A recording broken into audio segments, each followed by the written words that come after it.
नमस्कार।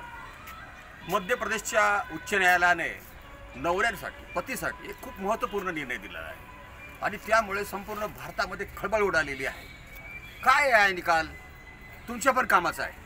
त्या निकालाची लिंक तुम्ही मला फोन करा, तुम्हाला पाठवतो। मी पूर्ण निकाल तुम्हाला पाठवतो मध्य प्रदेश हायकोर्टाचा।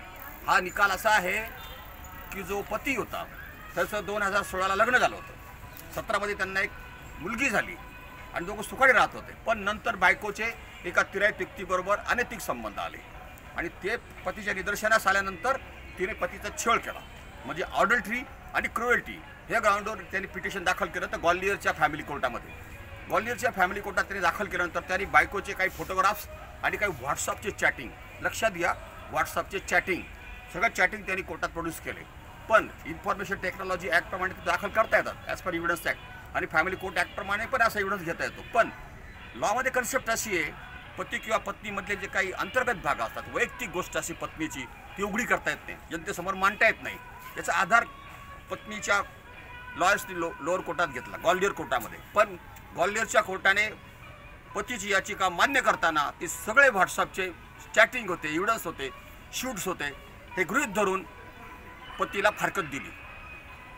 ऑडल्ट्री हा खूप महत्त्वाचा ग्राउंड असतो। ऑडल्ट्रीमध्ये एव्हिडन्स मिळणं खूप अवघड असतं। पत्नीचे पर व्यक्तीबरोबर असलेले संबंध प्रूव्ह करताना व्हिडिओ चॅटिंगचा वापर करणं खूप महत्त्वाचं असतं, पण कोर्टाने परमिशन दिली। फॅमिली कोर्ट ॲक्ट तशी प्रोव्हिजन आहे, पण मग पत्नीने चिडून जाऊन मध्य प्रदेशच्या हायकोर्टामध्ये याचिका दाखल केली आणि याचिका न्यायमूर्ती दत्ता यांच्यासमोर सुनावणीला आली आणि त्यांनी सगळं बघितलं असता हा खूप महत्त्वपूर्ण निर्णय दिला आहे। तमाम भारतातील चॅटिंग्स करणाऱ्यांसाठी किंवा वेगवेगळ्या प्रकारे व्हिडिओ चॅटचा वापर केला जाईल। सुप्रीम कोर्टाने पण यापूर्वी असा एक निर्णय दिला होता।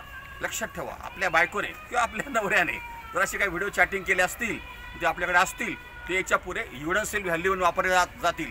याच्या पुढे प्रॉब्लेम्स यायचा, कसं काय होईल जाईल। पर ॲज पर ॲक्ट आहे जो एव्हिडन्स ॲक्टप्रमाणे किंवा जो सायबर कॉफी टाईपचा जो ॲक्ट आहे सायबर ॲक्ट, त्याच्यामध्ये आपल्याला अशा प्रकारचे चॅटिंगचे रिटर्न द्यावं लागतं।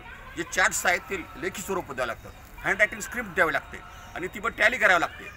एखादा कमिशनर नेमून ते आणि ते सारखं आहे हे बघितलं जातं आणि त्यांनी रिझल्ट दिला काही बरोबर आहे, कोर्ट याचा विचार करू शकतो। आपण व्हिडिओ चार्ट द्या, त्याचे रिटर्न स्टेटमेंट द्या, कोर्टापुढे प्रोड्यूस करा आणि सगळे व्हिडिओज आता यापुढे निकालात घेतले जातील, निर्णयात घेतले जातील, त्याचं ग्राह्य पण धरले जातील। विचार करू नका, बायकोचे चॅटिंग असेल, फोटोग्राफ्स असेल, सांभाळून ठेवा, ते सिक्युअर ठेवा, तिची हाती नका लागू देऊ। बऱ्याच वेळा काय असतं, आपण बायकोचे चॅटिंग आणि व्हिडिओ शूट करतो आणि आपल्या न कळती सगळं डिलीट करून टाकतो। मोबाईल पण सांभाळून ठेवा, एक मोबाईल त्याच्यावरचे चॅटिंग्स आपलं आयुष्य बदलून टाकू शकतं। धन्यवाद। धर्मेंद्र चौहान या यूट्यूब चॅनलला सबस्क्राइब करायला विसरू नका, तसेच बेल आयकॉनलाही क्लिक करा। शादी से युवा डरने लगा है। एक सर्वे के मुताबिक भारत में 42% युवा शादी ही नहीं करना चाहते। जिंदगी भर साथ निभाने की सोच पर होती थी, लेकिन आजकल क्या हो रहा है, कहीं 11 दिन में मार दिया जा रहा है और आज के जमाने में लोगों का विश्वास एक दूसरे पे नहीं है दर्शकों, कम होने लगा है, इसलिए शादी से युवा डरने लगा है। ये फैक्ट है दर्शकों। लिखा अरेंज हो रही है, परिवार बात कर रहे हैं, जमाना बदला, वक्त बदला, लोगों की सोच बदल गई। बड़े पैमाने पर भारत में लव मैरिज होने लगी है दर्शक। अरेंज मैरिज के लिए जानकारी में कोई परिवार ढूंढा जाता है, दो परिवार मिलते हैं, कुंडलियां मिलाई जाती हैं, बच्चों की शादियों पर राजी होते हैं। लव मैरिज में क्या हो रहा है, पार्टनर एक दूसरे को चुन ले रहा है।